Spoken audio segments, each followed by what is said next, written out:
பதவி வரும் போது பணிவு வர வேண்டும், துணிவும் வர வேண்டும் தோழா. பாதை தவறாமல் பண்பு குறையாமல் பழகி வர வேண்டும் தோழா.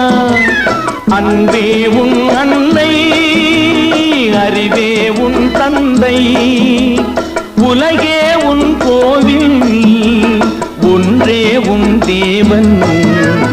மூன்றெழுத்தில் என் மூச்சிருக்கும், அது முடிந்த பின்னாலும் பேச்சிருக்கும். உள்ளம் என்றொரு ஊர் இருக்கும், அந்த ஊருக்குள் எனக்கொரு பேர் இருக்கும். கடமை